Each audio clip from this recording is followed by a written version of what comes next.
camera because there's a delay. Hi, Ha. Hi, Jay-Z. Welcome. I'm so excited to have you on my podcast. Yeah, thanks for inviting me. It's going to be fun.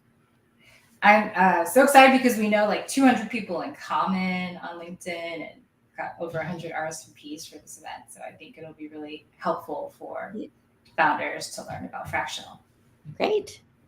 I'm So going to do a quick, oh, I'm sorry, you go. I was going to say, we have 200 connections in common. We're both very popular. Yes, it was really fun to invite people to this event because of the crossovers that we have in product management. So it's nice to see the community all come out. Well, I'll do a quick intro and then I'll turn it over to you for your intro. And anyone in the audience, please comment what you think fractional is, and we will get into it after our intro. So, really quickly, call me jz.ai. I've launched products around credit cards, loans, marketing, generative images and videos, travel, coupons. So, uh, love pivoting and building, much like you do. And I'm starting a accelerator for people who want to launch AI and see its value faster than uh, 2 months. So I will turn it over to you. Thanks, Jay-Z. Hi, everyone. For those who don't know me, my name is Ha. I'm here in Silicon Valley. I've been here for the last 24 years, have had a long, winding career, 16 years as a product leader, then moved into venture, spent 5 years in venture. More recently, I was the COO of a marketplace startup that really blew up during the pandemic. These days, I just work as a fractional consultant, working with a small number of mission-driven and values-aligned founders to help them build awesome companies. And outside of that, I'm a community builder. I'm on the board of Women in Product. I run a VP product community called Product Leaders Summit. My mission in life is just to sort of build community and to pay it forward and embody the go giver spirit as much as possible. So thanks for having me. Wow, that's amazing. I think we've known each other in Women in Product for a long time, and through all the leadership changes with their Facebook board, it's it's great to see such a long-standing commitment to the craft. Tell us about fractional. Tell us, why a founder should hire fractionally. Okay. Yeah, thank you. Well, maybe it'll help for me to just kind of talk a little bit about my fractional journey and why I decided to go fractional. And then we can talk a little bit about what it is and how I've been supporting my founders. So, so after my last startup, and I think a lot of folks can maybe relate to this. It was a crazy journey. It was in the middle of the pandemic. We were remote. It was a seasonal business. I ended up working 80 to 100 hours a week. It was, and it got to the point where I'm like, I think I need to, just take a step back and really, just sort of think about like what fuels me, get out of the day-to-day grind. I ended up taking my second sabbatical just to recharge and reconnect with my network and lift up. And as I was sort of thinking about sort of my 24 years in tech, I came to the realization that don't think that I have another sort of full-time role in me. I wasn't going to go back into venture and just didn't feel like I had another full-time operating role in me. But having said that, I know I'm really, really good at helping founders at the earliest stages build amazing companies. I've done all of the roles: product, operations, strategy, growth, business development, community. And so rather than sort of deciding to sort of just join yet another startup and put all my eggs in one basket, I really wanted to continue to support startup founders, just given sort of the wealth of my experiences and my knowledge, but work with a few and not just one. And so I sort of had this thesis of I only wanted to work with mission-driven, values-aligned founders. I had to believe in their products. I had to believe that they were aligned values-wise, and then just basically be supportive in however they want the support. So during sabbatical, I ended up telling everybody that this was my path and my journey. I also ended up recruiting a business partner because I didn't want to go through this journey alone, or because I thought that the consulting journey could be lonely. And so my business partner Garrett Kelly, after 3 months, said yes to joining, and so it was March of 2024 that we launched our consulting practice. We didn't really know what we were doing, but we were like, okay, we'll just figure it out. I was lucky. I ended up having 3 founders that said yes right away to wanting to work together. I still work with those 3 founders in varying capacities. So it's just been nice to like, fractional doesn't mean short term necessarily. It could be very long term relationships and engagements. And what I've seen is sort of the nature of the engagements shift over time depending on what their needs are, and how you can best support them. But yeah, I've been in during this for the last 15 months, and I'm a big fan. I actually think that more founders should be considering hiring fractional executives, and we can talk a little bit about that. So, Wow, what an amazing journey for yourself to take that step back, and then journey for the founders who probably didn't have access to that your level of talent before. yeah, and I think that that's the thesis, right? Which is, and I have worked my entire career early stage companies. And one of the mistakes that I sort of saw founders happening a lot is just that they would end up hiring a little bit more junior than what they needed. Like, when you're a startup, you're trying to move fast. You're trying to figure out a lot of different things. You're trying to get to product market fit, and grow people, process, systems, etc. And a lot of founders, sort of take this approach of like, well, I don't have, I'm cash strapped. I don't have a lot of money. Let's just hire like, the most affordable people that we can. And I find that they end up staying way too much in the weeds because they're spending all of their time onboarding, training, coaching, sometimes doing rework of their team's work. And they're not able to sort of lift up. Whereas there is the ability to bring in seasoned executives who have gone through the journey before, seen the video, like have like the playbooks, don't need a lot of time ramping up and then adding immediate value on day one. Oftentimes these folks are inaccessible at the earliest stages, either because they are too expensive or they just don't want to join a company that early and take the risk. I've always loved taking risks, and I love seed is probably too early for me, but like Series A through Series C was always my sweet spot.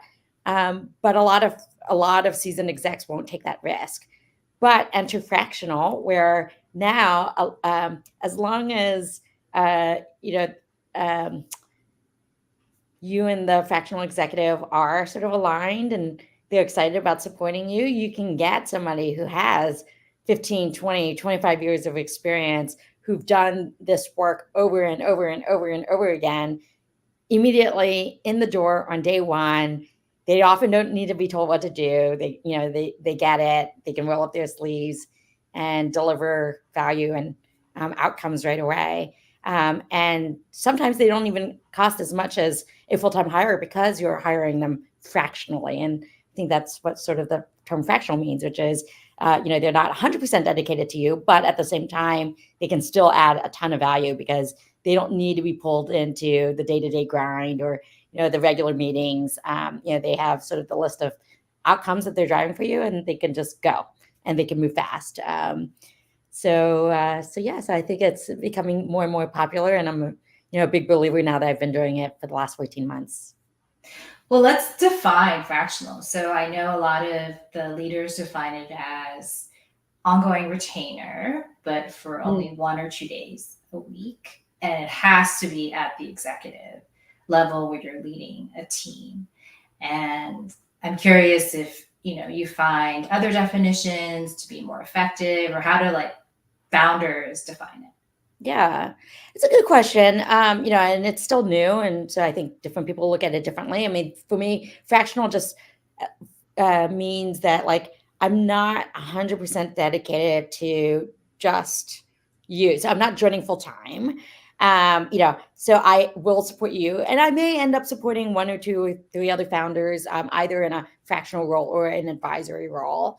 Um, but it's sort of the way that I think about my work is like, what are your biggest problems? And sometimes there's an overlap between sort of the problems that you're looking to solve and sort of my experience and what I can bring to the table. And I can do things at a speed faster than a lot of other folks that might be doing it, where they're trying to sort of figure it out maybe for the first or second time. Having 24 years in Silicon Valley, 16 years as an operator, 5 years, sorry, 16 years as a product executive, 5 years as a VC, and a few years as a COO. Like, I've sort of seen a lot of the patterns before. I've done a lot of the work, and so I can hit the ground running. And so I feel like I can often deliver in part-time hours what a founder might hire somebody full-time to do. And so that's how I'm thinking about fractional, which is it's a portion of my time. It could be 80% of my time, or it could be 10% of my time. That's a conversation that I have with a founder, depending on what their needs are and my availability or capacity.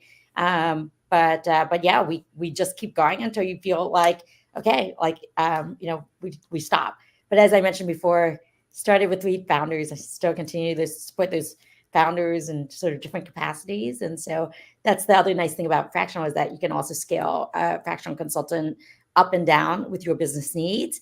So sometimes, like, you might bring them in for one specific need, and then you realize, oh, they can actually do a few other things, and that's what the business needs. So you sort of like expand the scope of their responsibilities. Sometimes, and we've me and my business partner have seen this. Sometimes cash is you might be a little bit more cash strapped, right? And while you prove out a few things before you can raise your next round. And so sometimes we scale down, but like, we still have that ongoing relationship, no matter whether you scale up with us or down with us. We're still going to be that trusted advisor that you can call or text at any time.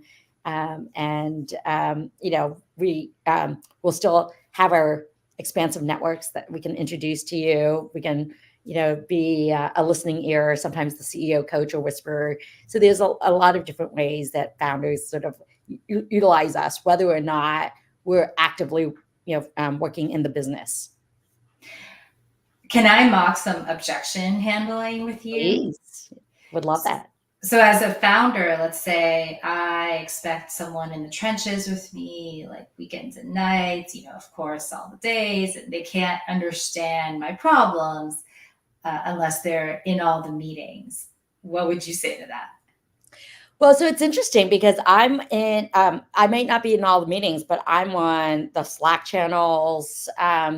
I get pulled into meetings on an ad hoc basis, and I have a weekly one-on-one with all of my founders, right? And so I actually, and I have access to, whether it's board decks or or internal documents, dashboards, all of that. So you'd be surprised. Like, I have a lot of knowledge about the businesses, and I also can see patterns, but don't need to just be in a recurring meeting where it's mostly just updates and and things like that. And so I know that sounds challenging, but for some reason it just works. Like, I just I have access to the team. They have access to me. I get pulled in when I need. I see all the conversations. I see the board decks. I'm having a weekly call with the founders to just talk through outcomes, reassess priorities, talk through some of the challenges that I see in the businesses. I do find myself, my role, a little bit of, again, sort of CEO coach and whisperer, because I sort of see things that, and will tell my founders things that they may not, like, they may not always see, or their teams may not always tell them. And so it's just like it's a special dynamic or special relationship that I think is unique, because I'm not like full-time in the business, sort of working day to day, having to like navigate politics or different team dynamics. I can sort of lift up a little bit, if that makes sense. I see. So you're going to tell me insights that someone who's more in the day-to-day might be unable to see or uncomfortable sharing? Yeah, I think that's right. Okay. How is that different than an advisor? Is it the equity thing or, Yeah. Well, I do have two models in my business. I have fractional and I have advisory. And there's some blurring of those lines, but the way I think about it is fractional is I have deliverables. I'm working alongside, in the business, alongside the team. I may play the role of a missing executive. So you might be missing a VP of business development or a VP of product, or sort of another missing role. So I can play that role until you bring on a full time hire, or um, or just feel like you just need to go in a different direction. But like, I will drive towards outcomes. I have deliverables. Advisory is just that, just pure advisory. I hop on a weekly call with you. I might review board decks, fundraising decks. I might open my network, but I'm not doing sort of the day-to-day work. And so mm, that's how I sort of define the two. And then in terms of sort of pricing, I think it really just depends on um, how restructuring the engagement. So the way that I work only on retainer. Even my advisory, it's not equity, it's retainer. And so advisory obviously is a lower retainer than fractional, where I'm sort of working in the business and driving towards outcomes and having deliverables. So the best way to think about it is just like, how much of my time are you sort of asking, and so we'll kind of price that accordingly. I see. And I'm not challenging you. It's just that, you're so experienced at handling some of these common objections. So I think it's really helpful so that founders can see kind of what your answer will be so that they can have the next question for you. So thank you. Of course. I'm getting a text from someone in my network who's asking, are you more that in between person? Like, would you head product and then hand it over to someone? Mm. Or would you be like interested in continuing on the retainer?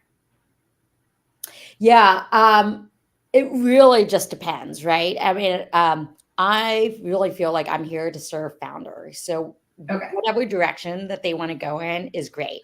So again, 14 months with my founders. Um, uh, what I find is that the opposite is true. They end up pulling me into more and more things as opposed to less things, because when you drive value and results, like, you just get pulled in more. So they might end up hiring full time for one of the roles that I'm playing, but then that doesn't mean that like the engagement needs to end. They may pull me into sort of a new area of the business, etc. So it can be like playing an interim role where they are expecting to hire somebody that then replaces me, and then if we continue to have that trust, and I'm driving outcomes, like, they'll pull me into something else where there's a missing role, or a big need that they need to fill. So yeah, for one of my founders, that's exactly what happened, which is came in to kind of focus on this sort of small, narrow part of the business, and then just kept getting pulled into more and more things in the business. And now I feel like I know that business just about better than anybody. Was certainly anybody new coming in, and maybe as Mm. well, better than many of his full time folks. So Because you stayed on, you didn't have to burn out. And so there's this yeah, longevity yeah, benefit. yeah. All right. Well, Ashley is asking, hey, Ha, how is the investor community viewing fractional? That's like a really good question, Ashley. So my business partner was in town last week, and on Thursday and Friday we hit. Uh, so we did the VC circuit, where I just reconnected with some of my old like friends from the VC world, just to give them an update on what we were up to. It seemed they were very receptive to introducing us to their founders. I don't know if it was because I have a personal relationship with them. It's like, of course, like, yeah, like, let me let me know like what you guys are doing, and I'll plug you into a bunch of my companies. So it could just be that their trust and the rapport was already there, where they were very receptive, or because maybe VCs inherently get too that, like, it is hard for founders to hire like seasoned execs at an early stage, right? Like at a seed Series A, if they can plug in the right level of seasoned operators, like it can be a force multiplier for the business. So I think that there's a lot of receptiveness out there for sure. Do VCs have different objections or concerns about it, or they're like testing it out like we all are? Well, I know. So I was in VC, so I can speak to you Mhm. about it from my own experience. So it was interesting because at first I was an operating partner, and my role was to build relationships with founders and with the network. And so I was actually going out like looking for the Yeah. Ha's of the world, right? Like who's the best go to market person that I can introduce my founders to? Who's the best product person? Who's the best finance person? And so I have actually experience of like, and I'll just give a concrete example. My friend Devin Batavia, I met him through one of my founders who was just giving me an update and saying, "Oh yeah, I have like this amazing business development go to market person that was so helpful in helping me like uh, build out the go to market playbook and then close deals." And Mhm. I basically said to him, "I want to meet him. Like, so please make the introduction."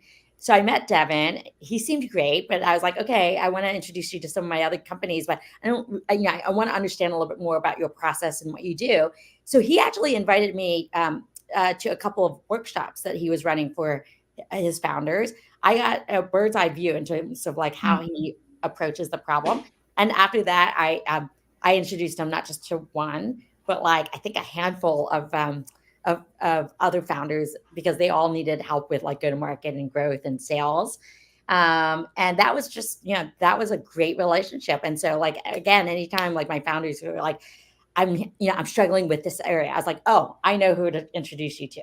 So that was my experience sort of having been Mm. on the VC side of the world. So now that I'm kind of doing similar work to what my friend Devin is doing, as I'm having conversations with my VC friends, they're very open. So I don't think it's so novel and so new. They just want their founders to be successful, and they want their founders to hire great people. And if they can hire them full time, great. But if they can't, then let's look at alternatives to get to drive towards business outcomes. Yeah, actually, that's a great question. And if you have any follow ups, please comment them. But I think what I'm hearing is that VCs want the best, right? The best for their portcos, the best for their Mhm. LPs. And this is one of the only ways to get that top, best, superlative talent. So, great question, Ashley. All right, Lucy is asking for small startups. How deep do you go with deliverables that you will do? For example, if the company needs you as a fractional CPO, but they don't have a product org, would you be developing the roadmap or writing product definitions? Okay. Well, first of all, thank you, Lucy, for the question. So, just for the work that I do, I'm fractional COO, so I do less product work these days. I do have fractional CPO friends too, and it really, I think, just depends on what the founder's needs are, and the scope that's agreed to. So, some founders may not have a head of product. They are the head of product, and that's very common. Like at the seed Series A, the founders are the head of product. But what you see is that the founders end up getting pulled into tons of different directions, right? Like they're getting pulled into hiring, into board meetings, into managing the rest of the business. There's a thousand different things that they need to get pulled into that they can't spend day in and day out, like writing specs or helping on the delivery or making sure that there's customer discovery done, etc. So they may actually be very open to bringing in somebody, whether it's fractionally part-time or fractionally even like almost full-time to like take on some of those details and take it off of their plate. Um, Other instances that I've seen, they have somebody in place, like maybe a more like maybe a senior PM or like, a sort of a director in place who's kind of owning the roadmap and writing the specs and working with the engineering team and during the customer discovery, but they're still maybe not as seasoned. And so what they were looking for is a coach for that person. And so like, they might hire a fractional CPO, but in this case, it might not be as much fractional as it is advisory to like work with them to help them, in terms of product strategy, vision, but then also work with maybe somebody who's a little bit more junior or mid-level within the company to actually coach, right? Because we all, no matter what level we are, we all need sort of advisors. We all need people who like have seen the rodeo before to like, guide us to make sure that we're like moving fast and not making the same mistakes over and over and over again. So yeah. So again, I think like depending on the founder's needs, sometimes it's fractional. We're rolling up our sleeves and during the work, or sometimes it's just advisory to them or advisory or coach to their teams. I love it. And thank you, Lucy, for your question. Comment any follow-ups. And Ashley, thank you for your follow-up. I think how you're saying that it can be both, right? You could be a people leader or an IC when it's very early seed or Series A. And my question then is, how do you help founders kind of let go of the product ownership? Because they should be doing other things. They have sometimes a problem like giving you that decision right if you're coming in as the fractional CPO. Well, you're hitting on a nerve because I think that having had 4 VP product roles before I moved into venture, that was always sort of the big question of like, as a VP of product, like who owns the product vision, who owns the strategy, who owns the roadmap. And, there's always that sort of natural tension there. And you just have to have an amazing relationship with your founder and CEO, because you were brought in like, with the idea of like that you're doing this. And the reality is that founders often have a hard time letting go of their babies. And so that's always sort of the dynamic that's at play. I would say fractional is much easier, right? Which is like, look, like I don't need to own anything. It's your baby. It's your business. I'm just here to help. Like, so if all you need is you want to own the vision and you just need somebody to write the specs and work with the engineers, well, I may not be that right person, but I can refer you to other folks in the network who like that's what they will do. But there's no territorial thing there. There's no ownership thing there, But if you need help with strategy or, fundraising or business operations or, just different things, and it's in my wheelhouse and I feel like I can help, like, yes, pull me in. But again, no ownership, no territory around things. It is just it's easier. It's refreshing, actually, like not having to sort of put all your eggs in one basket and like, and this is like your livelihood, right? Like it is nice to be able to sort of say, okay, actually, like, there's a few founders that I'm supporting and I'm just here to help them however they need help. If I feel like I can't help them, I'll refer them to other folks that can be helpful. But it's their business, I'm really just there to serve them. So it's easier. It's easier. All right. Well, Evan has a question. Sorry, I joined late. Thanks, Evan, for joining. Is fractional work typically for cash, equity, or both? And I know you touched upon this already, but if you could just summarize. Yeah. Hi, Evan. Good to see you. So I would say it's on the fractional consultant on how they want to bill. Like there's no real standard, right? Like, do you want to work for only cash because you still have to pay the bills? Do you want to work for only equity? And what I typically see is folks who work for only equity, like have somebody else who's paying their paycheck, right? Like, so it's, operators at these fast scaling startups who want to advise startups on the side. They don't need to take cash because, they already have a day-to-day sort of, somebody else paying their paycheck. And so they will work for only equity. Or do you want to do both? For me specifically, like I'm not I'm not doing anything else. I'm not joining like any other company ever again, probably. And I do need to pay for the bill. I pay the bills. I have 3 kids. I'm sending to private schools, and that gets expensive. And so for me and my business partner, we work on cash. We don't do cash equity split.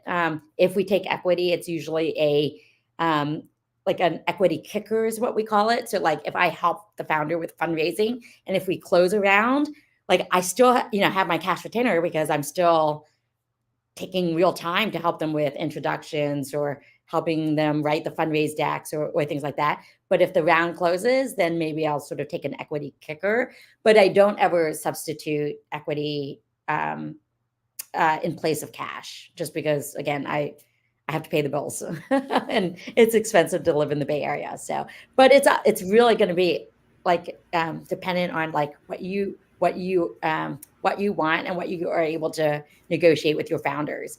So so what that excludes for me is like I really rarely work with pre-seed early seed founders because they just can't afford me. So they likely will have had to have raised some level of venture funding to be able to afford me and my business partner.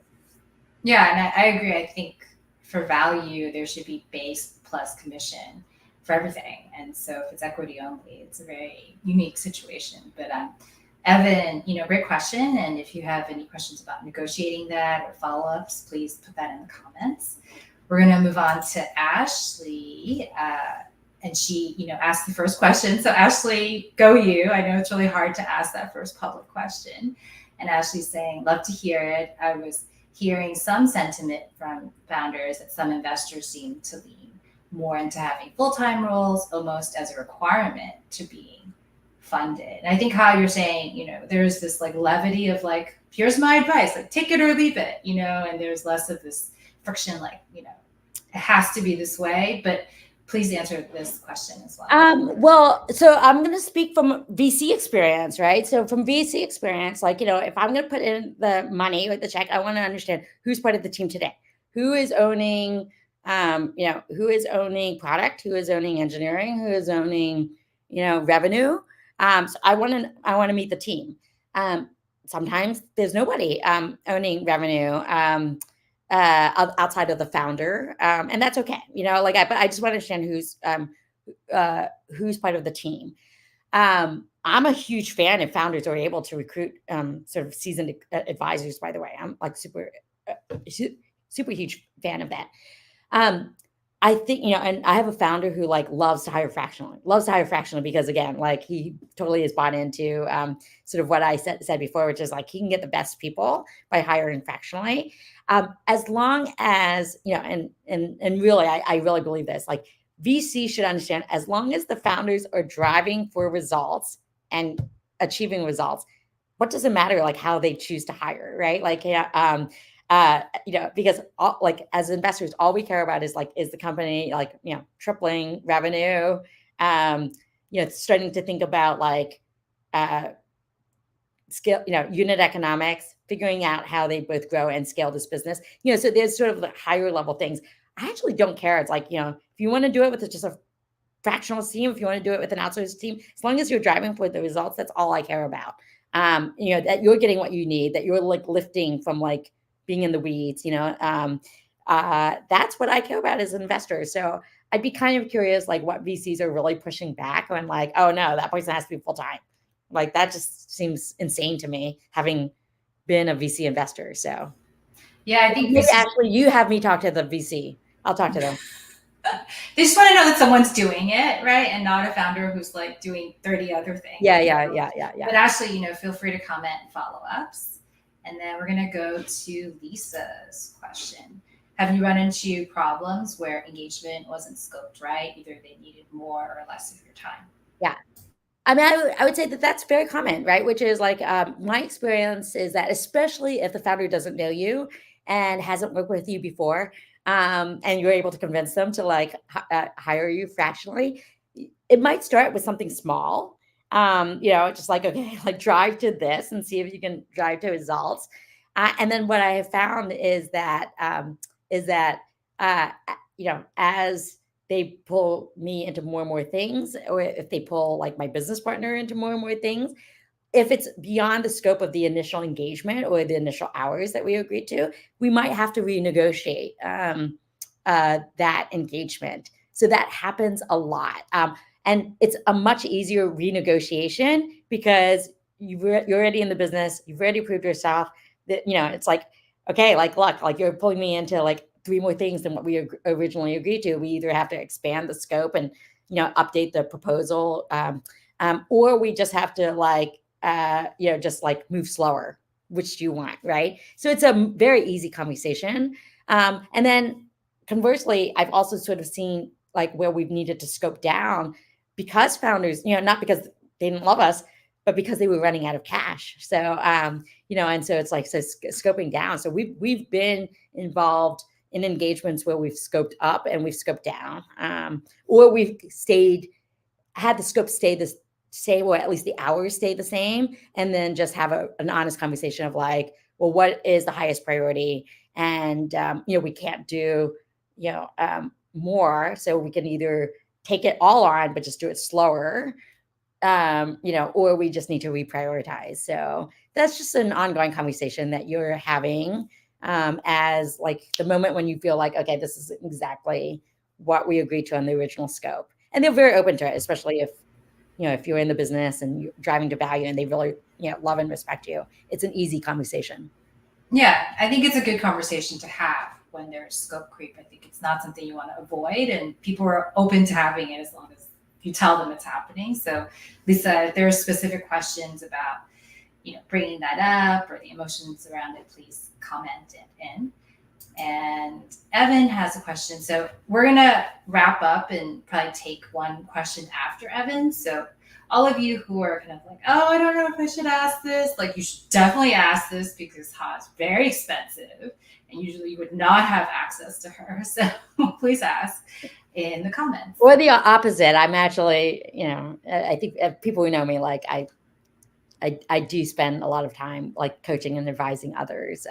But these are great formats because we get a lot of folks who can ask all their questions at once. So, and you can follow up with her. But Evan is asking, Ha, do you and your business partner contract together to a startup individually or both? Yeah. So me and my business partner have had 7 or 8 founders that we've supported in the last 14 months. 2 of those 7 or 8 we've done together. And then the rest have been individual. And again, it really depends on what is the need of the founder, where is their hair on fire? What do they need support or help with?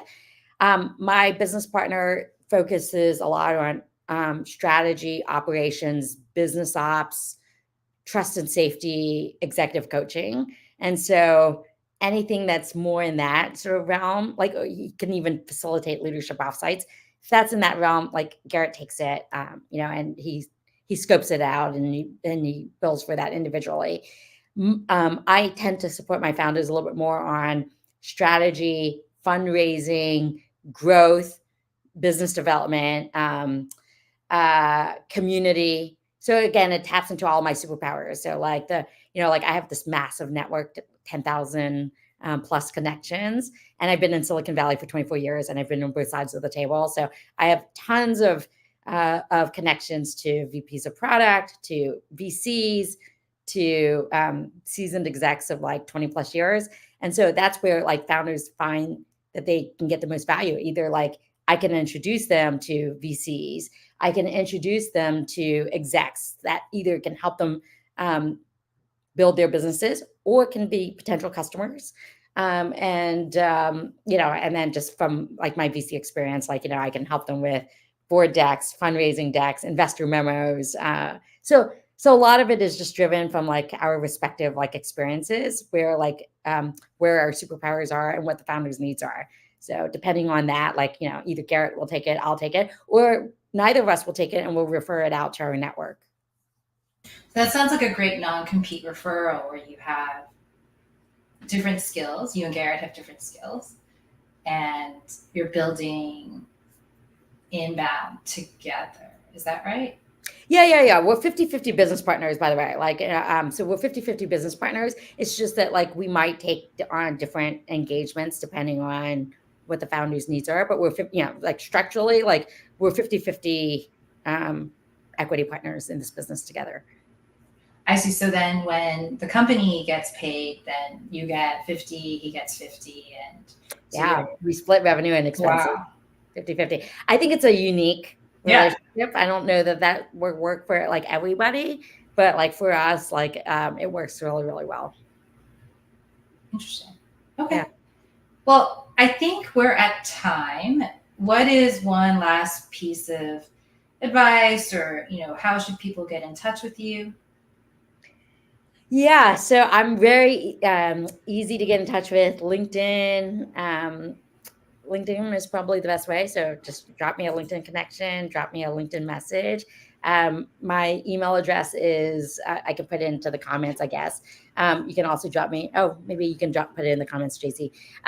But I can, I'm easy to get in touch with that way. So, so I'm always happy to connect with the network. I also have a blog post that JC, I think, so I don't know how to drop the comments, but like you can look it up. It's called The Art of the Hustle. So if you type in my name and The Art of the Hustle, it was a blog post that I wrote 6 months ago about my fractional journey. So I talk a little bit about that. I'm going to be publishing a new blog post soon that's more geared towards founders, which is sort of the case for fractional, where I'll go into a little bit more detail of like why founders should hire fractionally. So so follow my Substack. It's I'm just getting started. It's called Beyond Leadership. So follow my Substack. And I think those are some good ways to get started and getting connected with me. Yeah, that's amazing. And in this LinkedIn event, we can both comment all these links later, so then people will have a place to go and know how to get there. I think that's it. So I'll do an outro and then we'll end the live stream, and Ha and I will stay on for a minute just to chat about how it went. So, I'm Call Me JZ.ai. I have an AI accelerator for founders who want to get to AI faster. It's a 2-month program. So taking discovery calls and doing 30 minutes free consulting on that front. So feel free to book a call through my LinkedIn or through my website as well. And the next podcast will be about self-driving cars. So that's with AI and that I'll as join well. that one. So tune in for that.